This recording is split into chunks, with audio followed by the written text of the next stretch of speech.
All right, all right. Welcome to another episode of Jam Jambos. buds. So, for the finale of our 3 point segment that we've been doing, that we've been discussing, starting with trauma, going into Trauma chronic from your illness, mama. trauma from your mama, chronic illness, and then we have now we're going to be talking about living with neurodivergence in a neurotypical world and how all of these things come together in a big ass circle that affects everything. So, first and foremost, neurotypical neurotypical world, like the way everything's set up, like a lot of the times people do not understand what neurodivergent people go through, like in any aspect. And I've had conversations with people who would identify as neurotypical, like they when I would tell them some of the things they're like, no, I don't go through any of that. And I'd be like, oh well, that's neurotypical. So a lot of times it's hard for them to actually fathom having anxiety to the point where it stops you from talking to somebody or making a phone call or going to the store.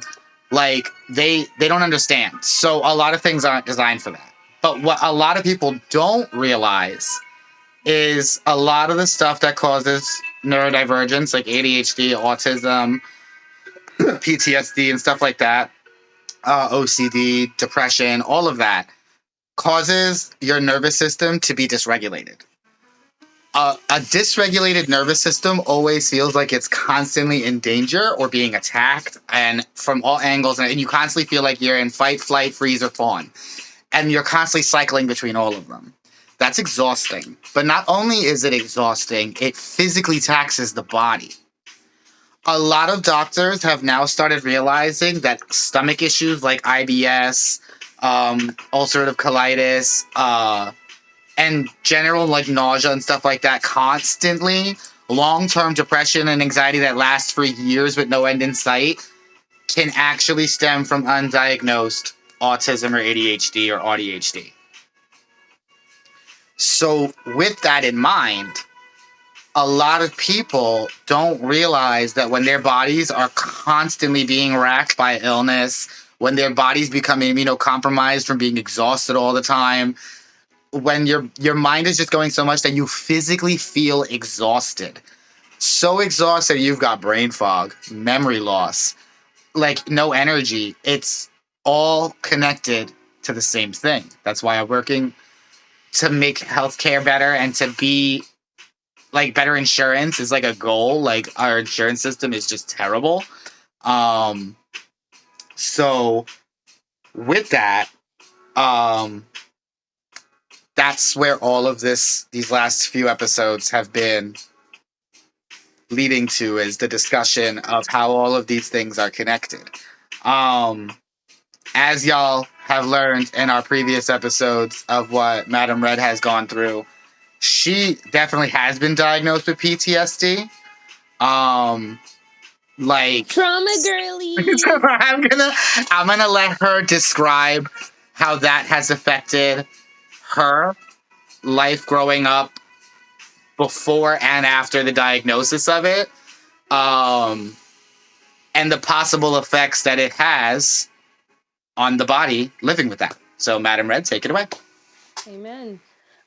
So I have PTSD, not the military war zone PTSD, but I was in my own type of war zone, um, in theory. So I was diagnosed with PTSD at age 9, from the traumatic childhood that I had. Um, the little bits and snippets that I gave you guys obviously isn't the whole thing. And it would never be, I would never trauma dump that much on a group of anybody ever. I would never do that. Um, but I had to go through a lot of therapy, a lot of therapy. I still have night terrors till this day. Night terrors is one of the most common things for me from my PTSD. So it's not the most common thing for everybody. A lot of the times it's flashbacks. I do get flashbacks sometimes. Sometimes if I smell certain things, I'll be put back into place and I'll be like, holy shit. Or like That was a sometimes if I strong see trigger. something, right? Or sometimes if I see something, it'll make it trigger like I know this place, I know this, like it'll trigger me into, even if it's a place in Florida that looks like a place in Philadelphia, it'll trigger something. Or if it's a place here that looks like a place there, it'll trigger something, and then I'm in that place that I think Yeah. I'm in. And but the night terrors for me is what has been my biggest issue that stems from PTSD. Um, a lot of the times, like you've seen me, that I wouldn't call a night terror, but you've seen me get up out of bed and try to fight things. But a lot of the times I get up out of bed and I run. Like actually only a couple of months ago, I almost ran out. Well, I did run out of my apartment, and then Nora ran out, and then I had to find my glasses so that I could fucking find this bitch because I didn't have my glasses on. The But problem, the struggle with glasses, yo. right. But my front door is in my bedroom. So like I have a studio. So my front door There's is not here. much. There's not much you can run before you realize. Like, there's not much time to wake up in between Right. there. Right. So like I had a night terror. I thought somebody was coming to get me. I thought somebody was in my room and I needed to get out. And it was really fucking terrible. And I ran outside, and then I realized because the cold air hit me, like it was like when it was real cold in Florida.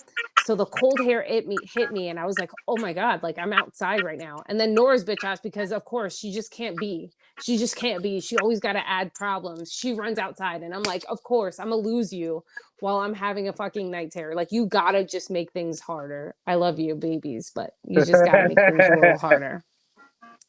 So, yes, so PTSD, but I had to go through a lot of therapy, a lot of therapy. I went through when I was first taken into foster care at 9, and then I was released from foster care at 21. So I was in therapy through all of that. And then I was in therapy a couple of years ago for 2.5 years before I lost my job, and then got a new job that didn't offer health insurance. So I didn't have health insurance for a fucking year. But anyway, so I went through a lot of therapy, and it was, as you can tell, this is a great episode to talk about neurodivergence and ADHD because a bitch got it. A bitch got it. I will tell you what I'm trying to say, but I may tell you 17 other fucking Other things stories. We got to go before. on tangents and journeys and roundabouts and come back around the mountain, and now we'll tell the main point. But Yes. those other points, those aren't side quests. Those Those are are important. also involved. They're important. You need it for the lore. Right, for the lore, for the You need it for the storytelling. lore. Right. So yeah, I was in a lot of therapy. I keep saying this. I was in so much therapy to the point where I was in therapy in school. Like they would take me from school and they'd be like, your therapy appointment's on Tuesday at 10 a.m. or 11 a.m. I would get out of school every Tuesday, and it was every single week. So every fucking But imagine Tuesday, how adjusted the world would kind of be if that was like a thing.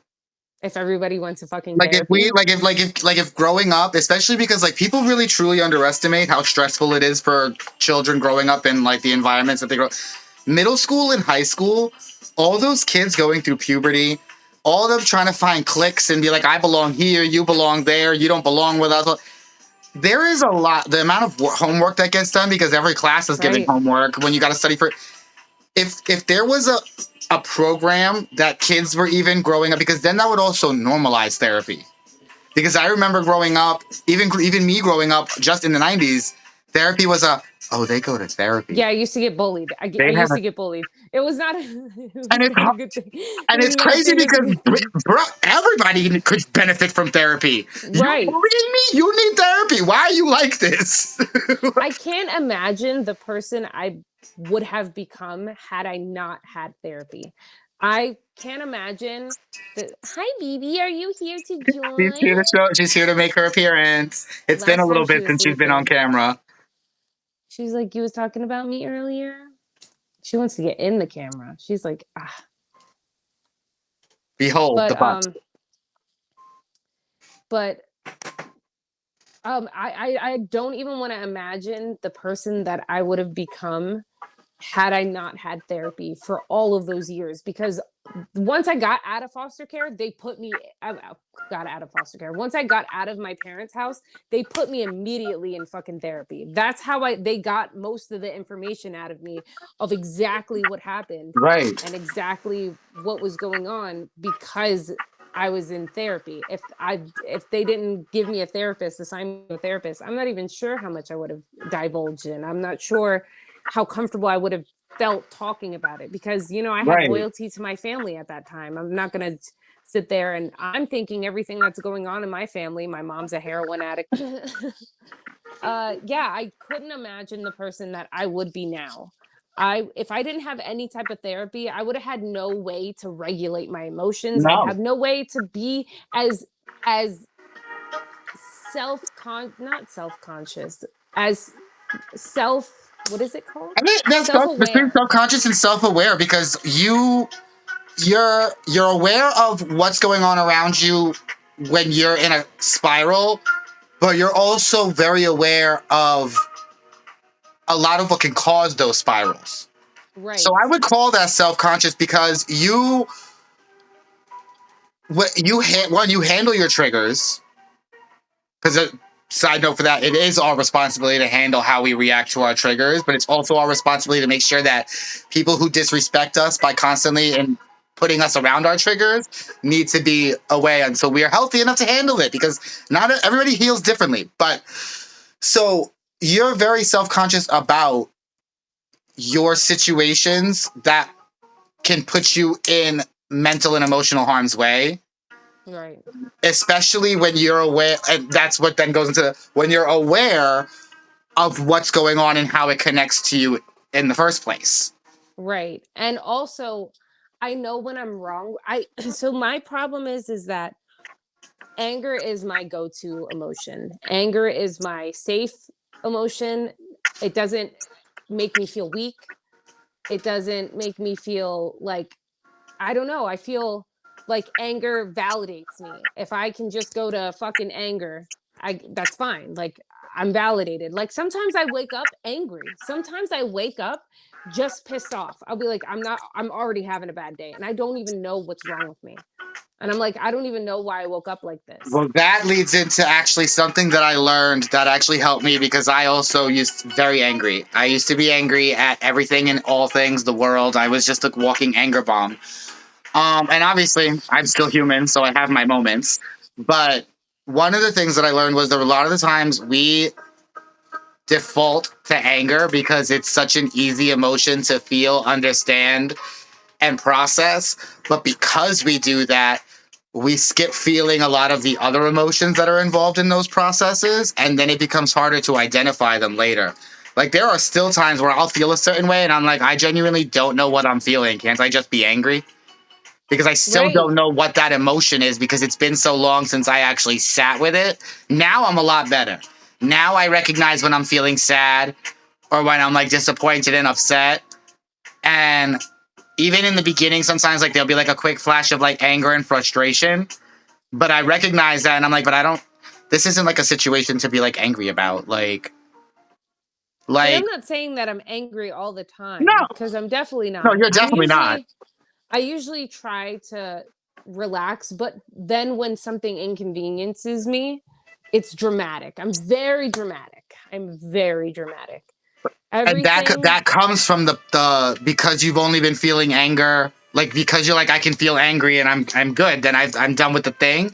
The other emotions aren't getting processed about it. So like yeah, things you can feel angry about, but you should probably also look at why it's also still making you feel this way. right.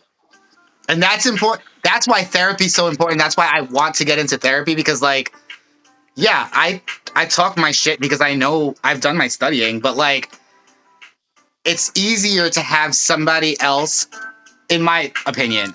You're the one's actually been in therapy, so you can tell me if this is true or not.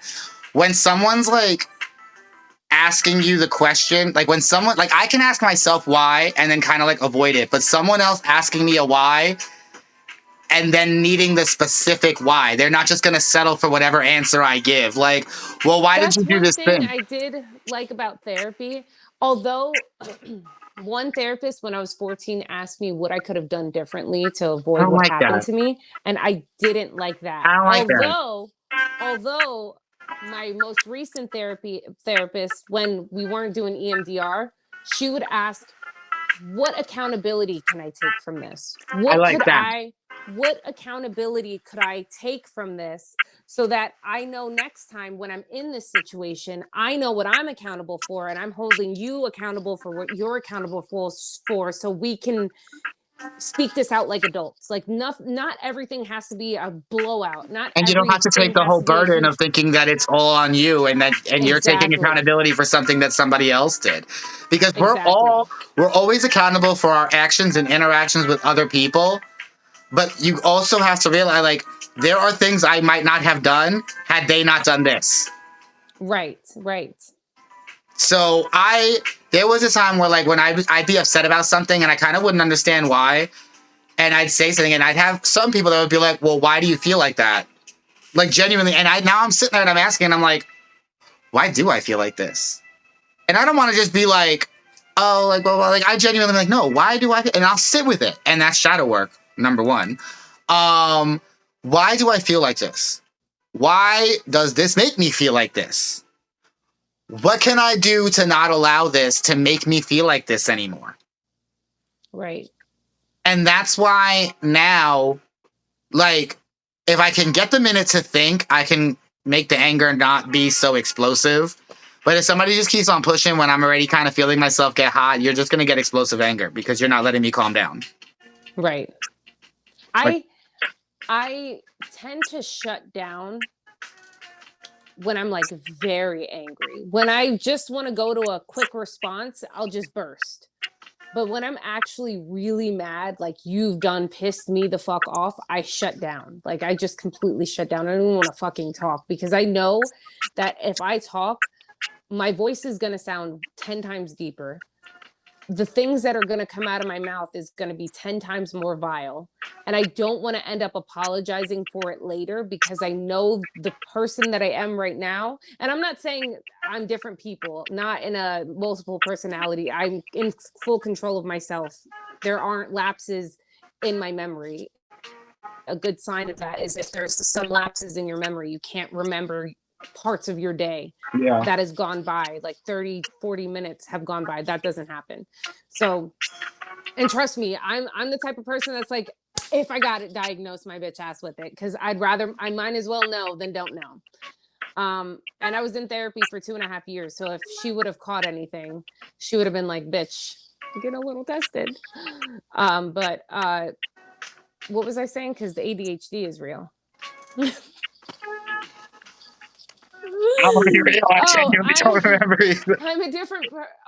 So when I'm The anger when angry, you're angry, yes. yes, when I'm angry, it's like I know that if I speak right now, I know the consequences that will happen if I speak. So a lot of the times when I'm furious, I just shut the fuck down. I'm just like, I can't even speak because if I speak, it's done. I also But shut down in arguments sometimes if they get a little too heated because then I'm also trying to process what was said. If a lot right, gets said, that's why I'm 50-50 on having personal, serious discussions through text because then I can like read what's being said and retain it a little better. Because if it's like I'm in person and you monologue at me for like 5 minutes, it's going to take me like 15 fucking minutes to process that. see, I would Because I'm going to rather in sit there and person. like break it down. Well, I'm okay with it in person if it's not going to get heated. If it's at least like where it's a discussion, where it's like I'll have the time to process and respond, it's one thing. But like there was someone that I used to hang out with that when we would get a little heated and the arguments would go, I would like shut down and I would like literally withdraw and I'd be literally thinking of the entire conversation because I'm like, what even like triggered this argument? Like, what is even like making this happen? Like, and it's just like escalating, and I don't understand how it's getting worse. And now I'm sitting there like literally in my own head, like trying to like analyze every ounce of it. And then I'm just not responding because now I'm like frozen because I'm like, I don't want to say anything that's going to make it worse because it seems like that's what's happening. Um, and then that also now plays onto the rejection sensitivity dysphoria, uh, which is when you perceive even the tiniest shift in a relationship with anybody or anything, and you're just like, now you're like fawning because you feel like you're going to lose the person, which this stems from abandonment issues.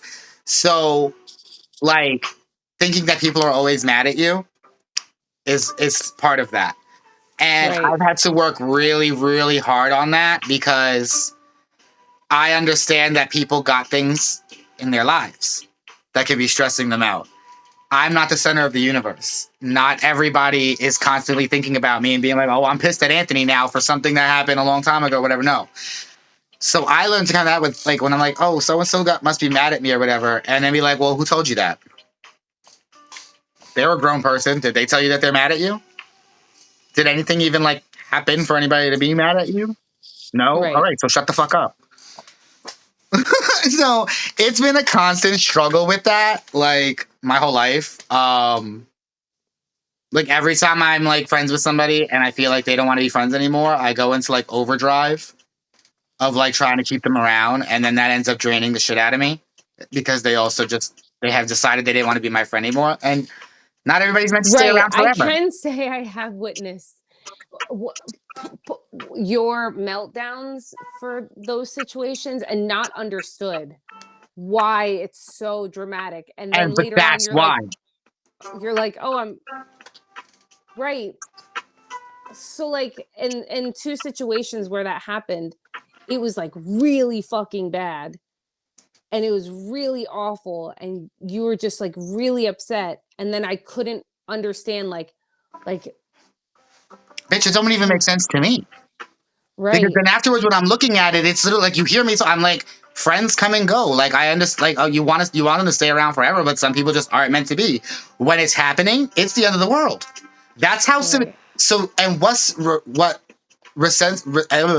rejection sensitivity disorder triggers a life or death sensation. It's not just like, oh, they're rejecting me and now I'm no longer their friend. No, they're rejecting me and I'm going to die. That's how fucking severe it gets. You have to be in control of it. And that's why it's important to have community and support, because obviously it doesn't make fucking sense to be that Right. over the top emotional about it. It doesn't. Like, yeah, okay, be emotional and grieve the friendship or whatever, but to the dramatics that you've witnessed, because it is, when I look back on it and I'm like, yeah, that was like over the top, like it's extreme. Like, which is a lot of the times Especially I'll deal with it alone. especially because afterwards you're like, oh, okay. Because They're that's not what gonna it talk is. to me. And Like that's that's it's why it's literally a disorder. because that's happened to me where I've been a little over dramatic about the last person I dated where like it took me a long time to get over them. It took me a very long time to get over them. I'll be honest about that. But you were just like as soon like and I wasn't as torn up about the situation. I was torn up about the situation, but I was not as torn up about the situation. But you've been able to be like, well, fuck them. They don't want to talk to me. Fuck them. I've gotten to the point where like I wasn't as dramatic then, but I've been silently like dowsing. That was then, not now. No, yes. Now I'm fine. But back then I was dowsing. I was fucking paying TikTok psychics. Like I literally was mentally ill and was like, what am I doing? I don't even like that. I'm not even attracted to this person. That's good dick will have you wild. Wild.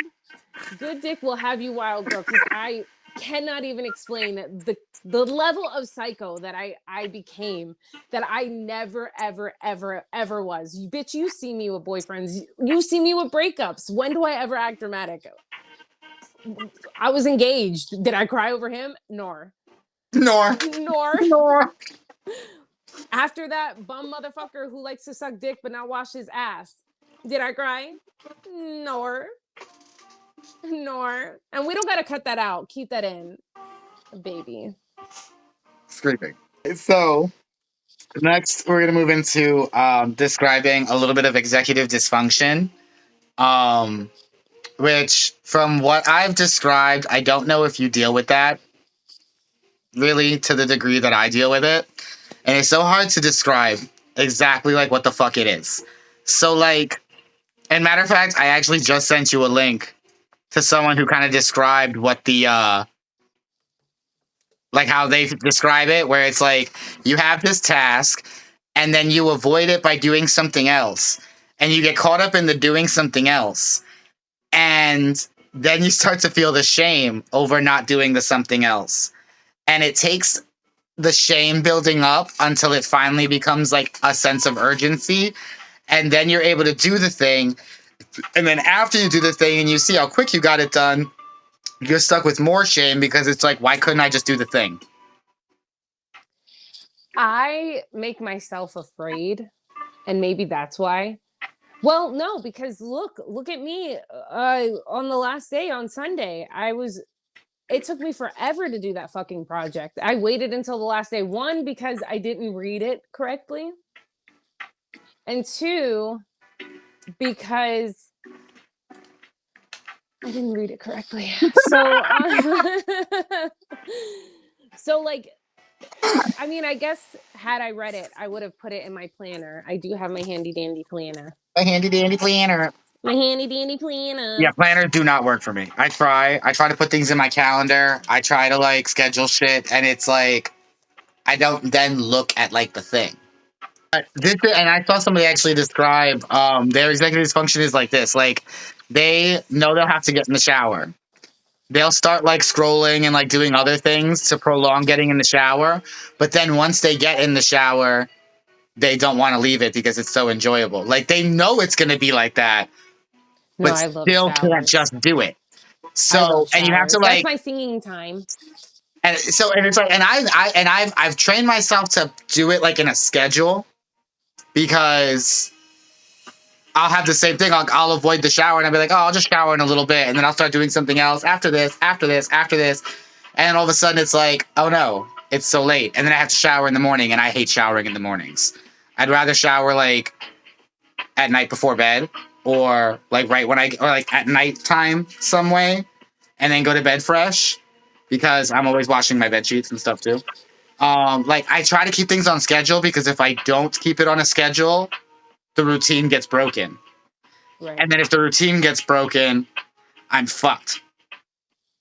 So with the executive dysfunction, sometimes I have to like reward myself and be like, you can't garden until at least these first few tasks are done.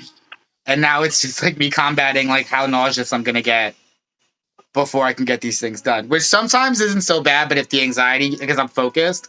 But once I stop focusing, now it's like, okay, now it's time to sit and garden a little bit because I got these tasks done, which is like the dopamine chasing. Like that's how ADHD and ADHD people are able to get things done, is by chasing the dopamine for the task. So that's why, like back in the day when I used to do homework and stuff, I would reward myself with video games. And back in the day, video games were much more level based. So obviously, like if I threw on Crash Bandicoot, I could be like, oh, I'll do like a level or two depending on how fast they are, and then go back to homework after I did like this many assignments. Because on the days that they would give like a lot of homework, like you can't just expect a child that has ADHD undiagnosed to just sit there and just do endless amounts of homework. Like especially for the classes that were terrible to me, like math and like history, like social studies, like those shits bored the fuck out of me. Science and like writing and English, that I got done a little bit faster. So I would save those for the end too, because I knew that those would be quicker to get done. But homework was a struggle for me, and in college, it was my downfall because I was like, I ain't fucking doing this shit. Like, I did not. Homework is hard. I did not do. It was very rare for some of the classes that I actually did the homework assignments because it was something that I enjoyed. But outside of that, it's it's sometimes it's a struggle to even do things that I need to, like eat. Like I'll be like, oh, I'm hungry, and then I'll be like, all right, I'll eat after this thing I'm doing, and then the next thing is coming, and then going, and now all of a sudden my stomach's hurting and I have a headache, and I'm like, well, I guess I should eat, but then I go and get the food, and I'm like, I don't like want food. I just want to not be hungry. Right. I've always said that I have a type A personality, but my ADHD fucks me up. So like I love planning, I love organizing, I love all of the things. I love when my room is clean. I love when my area is clean. But then my ADHD gets involved, and it's just like, I'm tired. I want to sleep. I don't want to breathe. I don't want to think. I don't want to do anything but do mindless things that make me happy. Like, I would rather just be happy. And that sucks Which is because the trying dopamine to, farming. like, when I was in high school, I didn't have problems with homework because I did my homework in school. I would do all of my homework any periods during lunch, during anything. So if I was assigned anything, I would do that shit in school. One, because after school I had fucking cheerleading, and as soon as I was done with that, I was going to fucking McDonald's to work. So I wasn't getting home until 10 o'clock at night, most Yeah. nights. My June, I worked at McDonald's my junior year. I worked at a fucking daycare in East Stroudsburg. It was like Pocono's family something something. I don't know, but I worked for them. I worked all of my junior and half of my senior year. And that shit was exhausting. Oh, I was in sure. cheerleading. I had practice 6 days a week. We were going to fucking cheer camps. I was exhausted. And then even when I was working at McDonald's, I was also doing swimming. So I was also having fucking practice 6 days a week. So I didn't have enough time to do my homework. Like, I Yeah. did my homework in school because if I tried to come home at 10 o'clock at night and do my homework, there was absolutely no fucking way. Yeah. But I've always been a workaholic. Like, I don't know. I've always had multiple jobs. Like, when I worked at Smokin' Joe's, I was working at Dunkin' Donuts. When I worked at Forever 21, I was also working Payless. When I was working Shawnee Inn, I was working Shawnee Mountain. I've Yeah. always, when I was working fucking RVS, I was working Chick-fil-A. When I was working RVS, I was working Target. When I was working Sure Speedy, I was working Publix. So, like, I have literally had two jobs, just work. But it's like, how do I have that fucking energy to do all this work? And then as soon as I get home, I'm not doing a fucking thing. That's why. That's the problem. That's what they call like type 1 with the ADHD, and autism type diagnoses, is that because you have no learning disabilities and you have no other comorbidities that go with it besides, like, chronic illness type shit. But I mean, like, there's no learning disability, there's nothing, no delayed, anything like that. You're able to go out into society and present the way it's expected. And then when you come home and you take the mask off, you drop because you spent all that energy pretending to be a person. Right, because I think my adopted parents like instilled me like that I was not normal. I'm not a normal person. I came from a dysfunctional family. I'm not a normal child. So I so badly wanted to just be normal. So I faked it until I fucking made it. Which Okay. fucks you up because now you Which don't know, So like, that's how to why be when you. anybody says, what does Jen want or who is Jen, I never know the answer to that question. Not because I'm a chameleon, not because I don't know how to have my own personality. I'm my own bitch. I know that. I'm my own bitch, but what do I want? I can't tell you because I never known what I wanted. I've only ever wanted what I thought other people in society wanted me to have. I'm only going back to school because I'm feeling like a failure in my 30s. I'm not going back to school because I genuinely want to put myself through this. Yes, I want to be a detective. Yes, I wanted to do that, but I'm not even going to school for that anymore. I'm not even doing what I really wanted to do. I'm going into law, but like, I'm doing it because I think that's what society wants me to do. The only thing I'm not doing because I think society wants me to do is have a child, because I could never think that a child would make my life better. And I it's could so never much think harder that. on a woman growing up than a man because, like you even just said, the whole time of like you just trying to pretend to be normal to gain the affection of those around you. Like, yeah, I had to do that too. But once I went away to college the first time, it was so far away that I knew that if this was going to be the time to reinvent myself, it was going to be then, because there was nobody around who knew me from here. So I let myself out of the box, and it was a lot because there was so much that can. And that's one of the really instances when I think back on that, I'm like, no, bitch, you definitely got to go get tested because there's no way that you are not ADHD with the way you was acting back then. But I realized that there will really probably the very, very few people that you can be like 100% yourself with, like completely goofy, completely silly, like a mess if you need to be, um, and just like human with the human experience. And it's not gonna be everybody because there are just so many people that just cannot handle shit because one, they've never been around it. So when they're finally around somebody experiencing a mental health related crash out, they don't know how to deal with it. I know how to deal with it because I deal with it personally, me. Yeah, sometimes it becomes a lot from other people when I'm also dealing with my shit, but I'm never just gonna straight up turn around and be like, hey, I need you to shut the fuck up and not talk about that shit. I might be like, hey, is it cool if we talk about this a little later? Because I'm kind of dealing with my own shit right now, which I also tell people all the time to tell that to me. I'm like, listen, if I tell you like I need to like vent or something and you just don't have it, be like, hey, listen, not in a good headspace for that right now. Got it. Clear. There is no animosity. I am not upset at you. Right. Like, I am perfectly understanding that not everybody has the capacity to play therapist right now. That's why I miss therapy so much, because I felt like it was a time that was time for me to be selfish and to speak about myself without worrying like, oh, am I asking the right questions? Am I making sure that I'm not making the conversation only about me?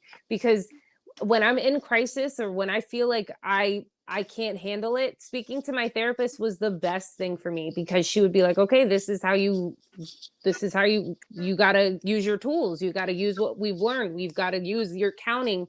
Go to your happy, fuzzy, warm, happy spot. Like, go to these places and remember. We used to also call me a boss ass bitch, like, which is funny as shit because who the fuck does that? But like, anytime that I would feel really down on myself or not like I was achieving my goals, she'd be like, look at where you started and look at where you are now, because you're a boss ass bitch. And I don't want to be a boss ass bitch. I do want to be a boss ass bitch. But I don't know how to explain it. Like, I want to be it for myself. I don't want to be anything anymore for anybody else. That's so, like, now I've become a recluse. Like, now I just don't want to deal with anyone or anything. I can't fathom. I remember when I was in fucking high school and in college, I would talk to multiple boys, be like, oh my God, you're my boyfriend and you're my boyfriend.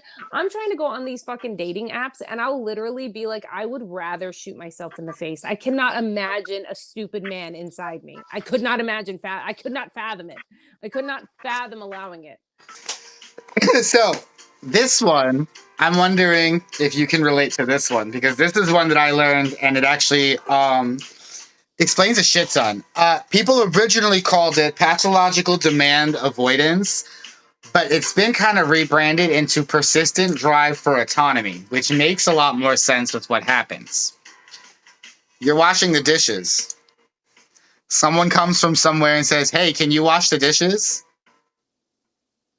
What do you feel? If I'm washing the dishes or if I'm getting ready to wash the dishes and you tell me to do something that I'm about to do, I will not do it, or I will angrily do it, or I will tell you about it in an angry manner, because who the fuck are you to tell me what to do when I'm already doing it? Don't do that. Don't do that. You're pissing me off. Don't do that.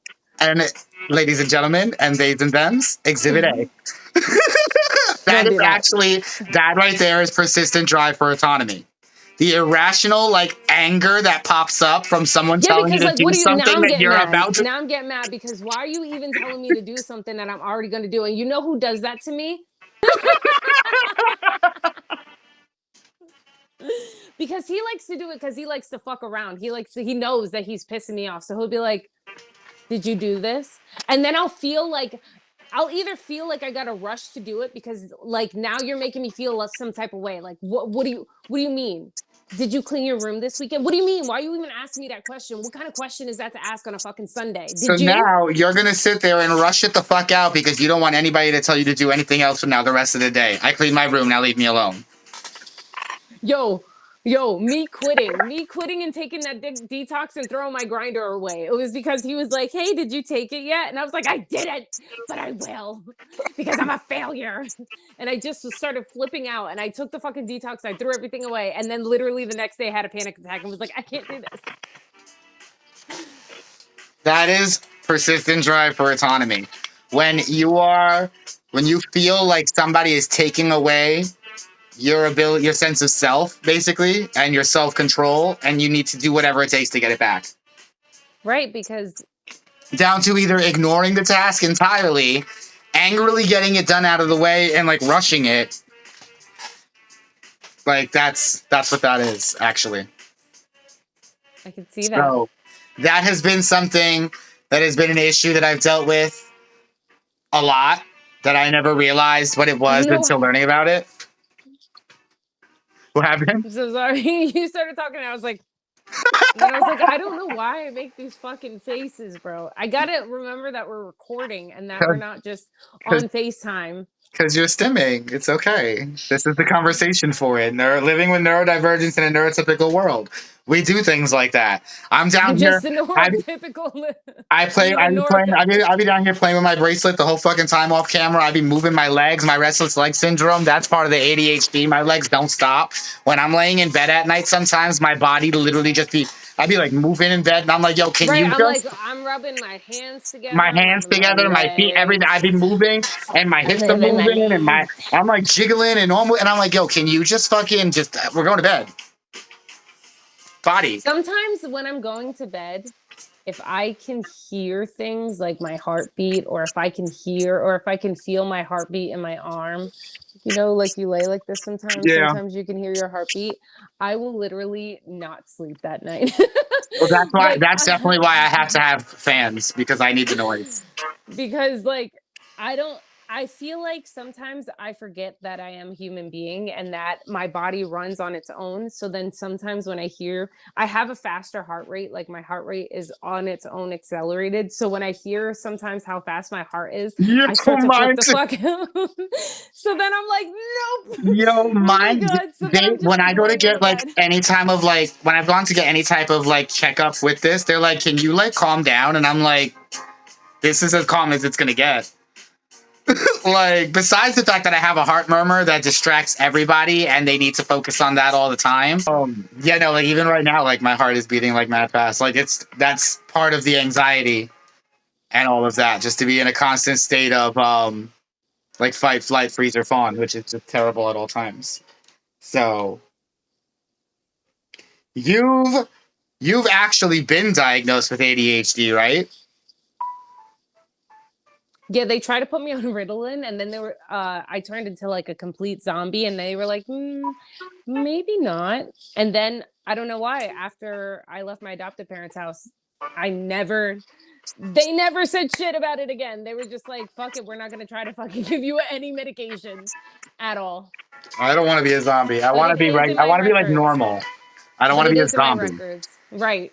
That and PTSD are both in my records. Yeah, no, I I definitely want to wasn't get diagnosed with diagnosed. anything else though. One thing that a lot of neurodivergent, like diagnosed neurodivergent people say is the same thing. It seems like with LGBT and stuff, like we kind of like flock together, and Well, being that damn. like like all of my friends, everyone I've ever fucking like been friends with, um, literally diagnosed with like ADHD, autism, something that's like that. That I'm like, okay, well, there's no way I can be the only normal one. So it's not. It's just not. So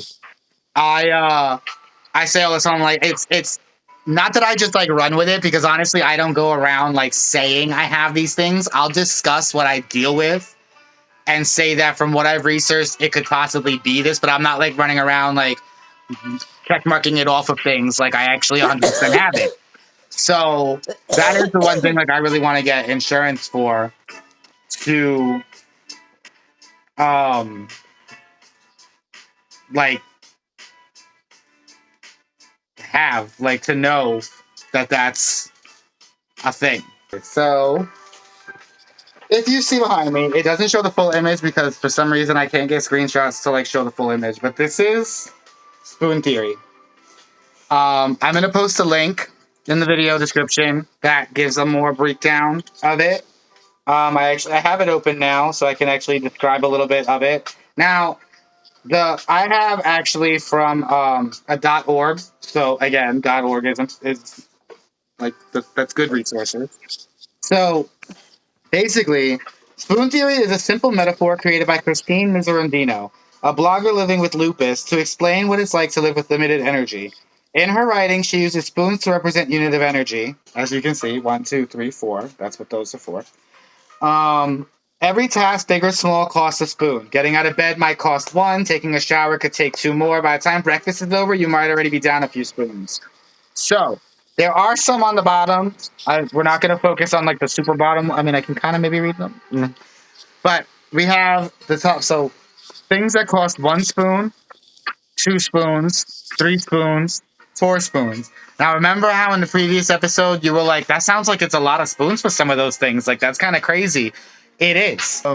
So, as you see, 1 spoon is getting out of bed. Another spoon is getting dressed. That's already 2 spoons. And if it says, as you can see before it cuts off, if you only had 12 spoons per day, how would you use them? Now, take away 1 spoon if you didn't sleep well, forgot to take your meds, or skipped a meal. Take away 4 spoons if you have a cold. That means you're down to 8. Going to work is already 4 spoons. You only have 4 spoons for the rest of the day. I What do think you it says for breakfast because it says, let's say you wake up with 10 spoons. listen? If you only had 12 spoons per day, right here. Oh, I'm looking at the article. My bad. Oh yeah, no, the art. Well, well, they have different varying levels of what. Yeah, like I see exactly what you're talking about too, which is crazy because this picture is actually from the same woman. Bitch, I'm crying. She Like was this like, listen, I gave you 2 extra for the day. You got 10 in the morning and then 2 extra throughout the day. So Yep. I see that. So, um, yeah. So basically, and I've seen it. I've never really seen it more higher than 12. 12 is usually like the max that I've ever seen anybody like really give as like a limit. But yeah, so if you're sick, you're already down to 8. If you didn't sleep well, but you probably didn't because you're sick, you're already down 5 spoons, which means you already are up to 7 spoons. Your day is already done, and that's just the 3 things. There's a whole bottom row. right. So That's not even getting to work yet. right, Because like in this day and age, you still got to go to work sick because. so they're literally Like I'm using my PTSD. so with your 7 spoons, get out of bed, get dressed, take your meds. That's already 3 spoons. You only have 4 spoons left. You got to shower. You got to eat, and you're already out of spoons. You're already into next day's spoons. And now you'll never catch up because you're But sick. what if like you enjoy showers? So like I genuinely enjoy showers.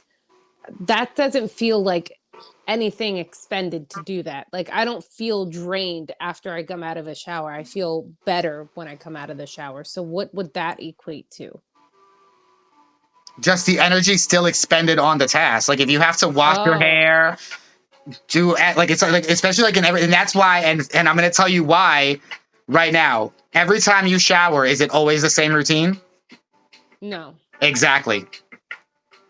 That's the Because varying I level. shower. That's the varying levels of whether it will take 1 or 2. If I just get in and I didn't like, if I'm just like a rinse and I'm not washing my hair, it's definitely like maybe a 1 spoon shower, like a half a spoon, maybe, depending on how long I'm in.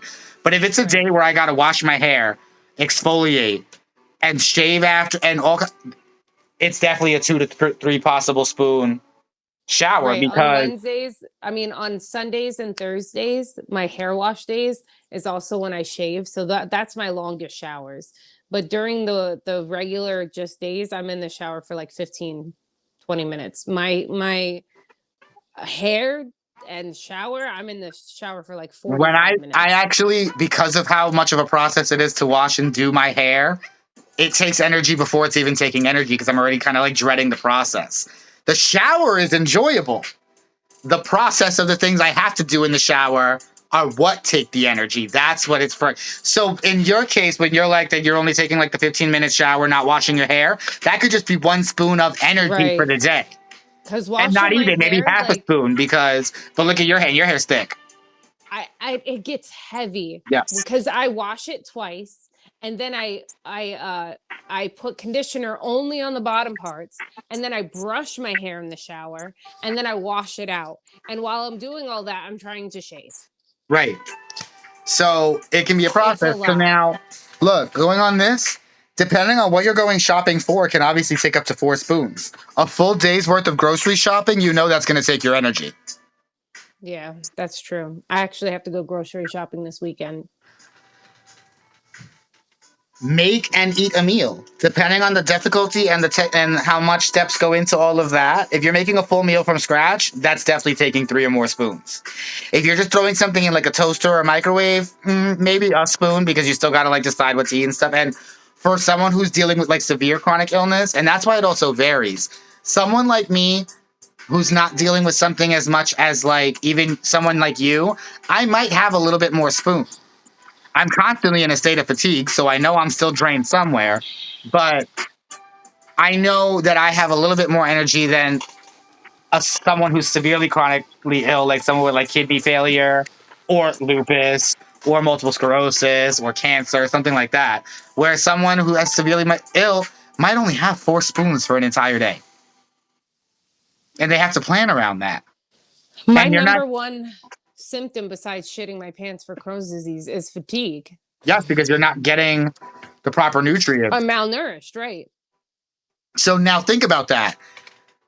If you're not like feeling well, like when you on times that you don't sleep well or days when you have a flare up, you're already dealing with less spoons than you normally already have.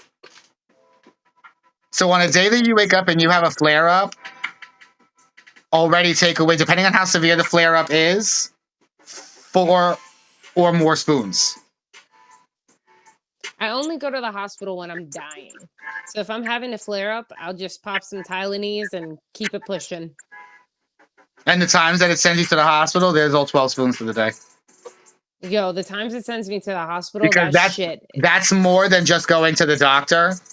That's a hospital visit where you're usually having to stay overnight, which means you're not sleeping well. No. And you're already not feeling well. So that's already 5 spoons off, plus the 4 that it takes to go to the doctor. But that's not a doctor. That's a hospital visit, which is even more. So you're out of spoons. And What's depending on how crazy long the about- hospital stay is, you're not getting those spoons back. If I don't know if you've ever stayed in a hospital. Have you stayed in a hospital? No, all my surgeries and incidents have been handled. The longest my stay was like 5 hours. Oh, okay. Yeah, I've fortunately never had to stay overnight. These motherfuckers don't let you sleep at all. You would think that they be recommending. I've stayed overnight with other people and have been like, yo, can you let them sleep? Like, because the recovery, they tell you to rest to recover. The resting is the best way to recover. They got to take your vitals every other fucking hour. They got to administer your medication. At 4 o'clock in the morning, they're coming around to take your blood work. It's just like, it is the worst time ever when you're in pain, and then they give you pain medicine. So now you're tired because like, you're like, now I finally can sleep because I'm finally now not in a massive amount of fucking pain. So it's a lot. It is a lot. Yeah, no, I've been fortunate. Like God really, I love you, God. Like, okay, but like I really want to have a real talk with you because I feel like you gave me a fucked up childhood. You gave me a fucked up life. You gave me a chronic illness. I'm always fucking tired. You gave me all these things. You had me fall in love with these fuck ass boys. It's like, what? Like, I have mental illness, physical illness, emotional illness. I'm just ill, bitch. I don't want to be ill no more. Motherfucker, I'm ill. Oh, okay, but I'm not Lil Wayne in this situation. I'm Lil Kane. Okay? And I'm dying here. No, but that's why, see, learning actually about spoon theory, believe it or not, also helped me deal with my low energy. Because if I know I don't have it, like, sometimes, like, obviously, like, at work when something severe happens, like, I'll joke, I'll be like, I don't have the spoons for this. But there are times where something really does happen, and I'm like, no, I genuinely don't have the spoons for this. I didn't allot in that energy for this. So that's why when people will be like, oh, do you want to go do this? And I respond with, well, how long is that going to be? It's not because I don't want to go. I basically want to know how much energy I have to allot to this thing. Is this an all day thing where I should be bringing food? Is there going to be food there? Like, because when my blood sugar drops, I need to have something to eat. And it I can't get just be like hangry. it can't just be like oh yeah, well in another hour we'll be eating. No, I'll bring my own stuff then. I get very hangry. If I don't eat, I'm not a good person. Yeah, but you do a little bit more than just don't eat because it'll be like 8 p.m. and I'll be like, when did you last eat? And you'll be like, yesterday. So skip the I meal. am gonna make One if we spoon, finish one early spoon for enough. every meal that you skip. So you're doing that. I am gonna eat. I'm gonna cook dinner tonight and feed myself. I'm gonna make a homemade pizza because I have everything for it, just not the pizza crust. So I think what's better than to fucking just make a little homemade pizza, a little pizza pie. When the moon hits your eye like a big pizza pie, that's what amore. Thank you. Amore. Amore. See, God was like, we're gonna slam you with mental illness, but we will make you funny. Yeah, We because will make you funny. we're hysterical, actually. People need I to am get a on funny our bitch. vibe. Okay. So that actually is pretty much it for this trilogy of episodes. And I just also want to put out there that in these episodes, we're just talking about our experience. We're not Yes. medical professionals. We Yes. are not any of these things. We're not giving health advice. That's why I Nope. said with my PTSD, it's what my triggers are. Yeah. We're just talking words. This Jam Buds, this podcast isn't about anything but two fucking best goddamn pals coming together and just having fun and talking to you guys, getting you guys to know us a little bit, and that's it.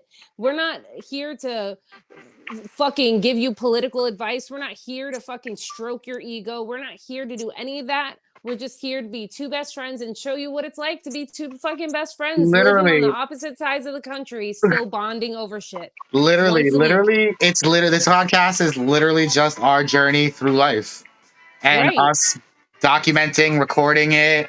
And we have plans to have like other people and guests come up and stuff. So like once we get more situated with that, because that's a big special event that I've been putting together and planning. And after that, like the floor will be open. Like that's our first guest one. So I'm not putting anybody before that one. But afterwards, it's like if you have something that you feel could be a topic that we can discuss that's not already if it's something that I already have planned, we'll schedule you in there. Right. If it's something that we can plan, we'll plan it either in the future or we'll squeeze it around and move it because it's just a community up in this thing. We're just a jam Right. buzz community with our little Bud-ettes. But Right. We're just trying to live our best life. This isn't a podcast that has a fucking theme. We're themeless because we are the theme. literally, it We're the is. theme. We are the theme. That's So why every we don't. episode is about what we go through, what we like. We're talking about ourselves because then we want you to come and talk about yourselves. Right. Right. That's what we want you to do in the comments. So don't be afraid to comment anything, especially if it's like, oh, I relate to that. Or even if We you should start disagree, like, posting why do this you on like disagree? Facebook and shit too. Yes, we should yeah, if anybody has any comments, anything they want to know about us, anything like that, just fucking ask. We'll never hate It's you a for free world. asking. But Exactly. yeah, But that we is love you. we do love you. This is it for today's episode. This is Blazing Dragon signing out. And Madam Red, I'm getting used to saying my name. This is Gingies.